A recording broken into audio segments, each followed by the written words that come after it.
Hey friend, JB presenting wisdom. Wisdom to you from the Bible. Man, that's where the best wisdom comes from. I tell you what, we got all these fools out here in the world who want to profess wisdom. Do they really have it? Well, let's see. Let's see what we've got today. And I got so far and oh yeah, I was looking at my new book that I'm putting out here, but that's not what we're doing. Okay. We've got Proverbs of Solomon. Proverbs of Solomon. Man, we're in 25. And guess what? More Proverbs of Solomon, naturally.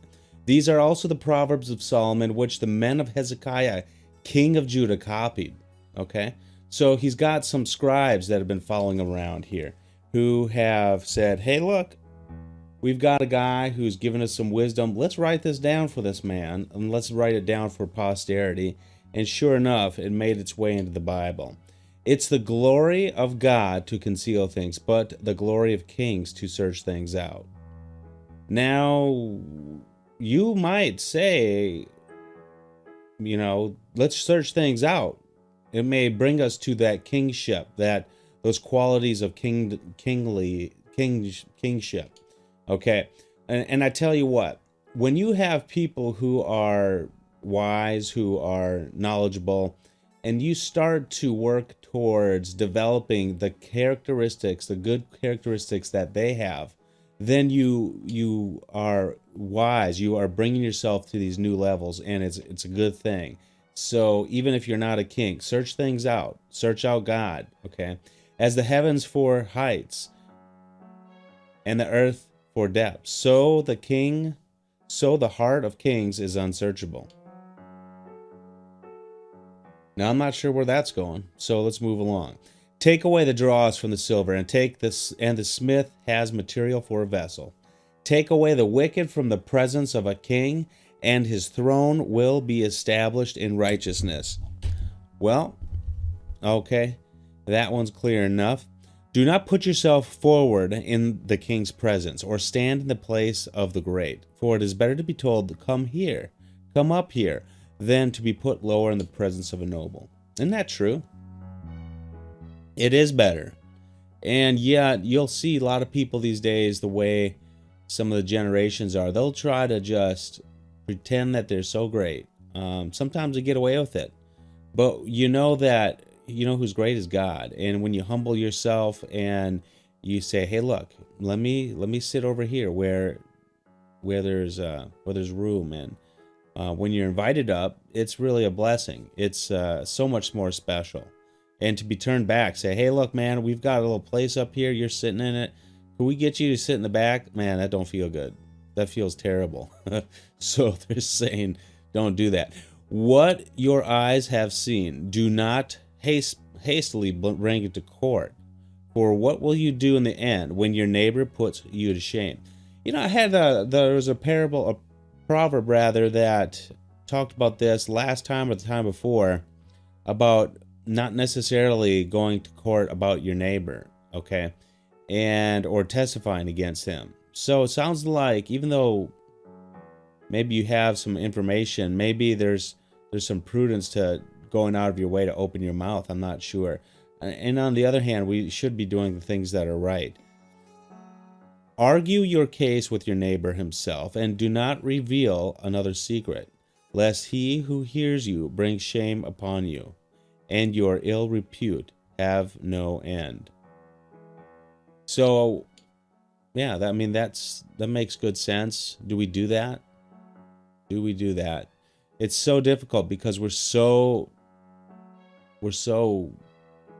ravenous to have our way, and also to redeem the time. We're so we have so little patience these days that we often don't want to wait to be able to deal with someone. We don't want to take that time that's necessary. It takes time. If you're going to deal with people, it takes time. And sometimes people are so busy, you're never going to find a time. That's a tough one.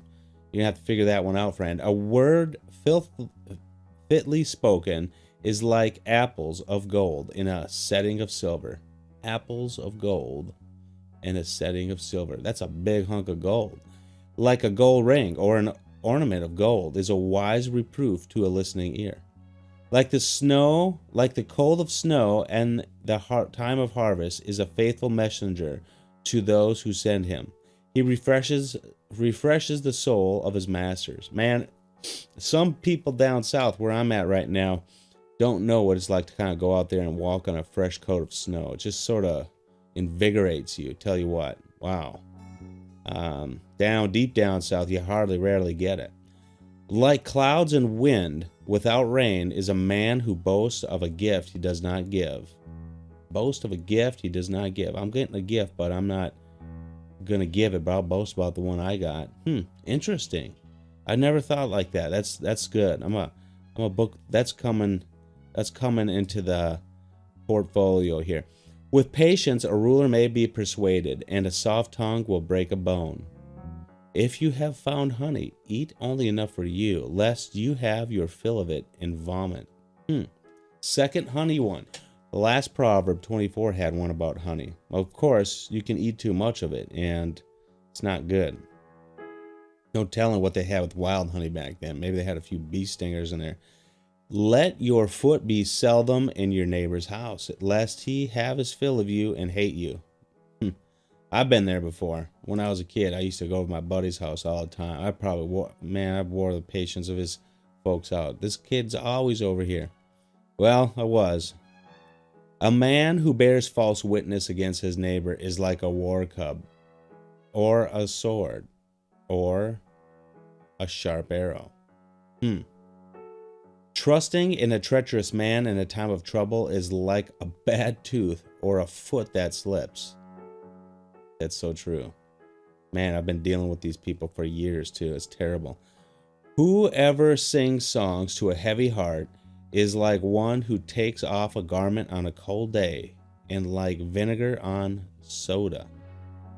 Like vinegar on soda. Whoever sings songs to a heavy heart is like one who takes off a garment on a cold day, and like vinegar on soda. Wow, that's 20, huh? That's interesting. I didn't think they had soda back then, but maybe they did.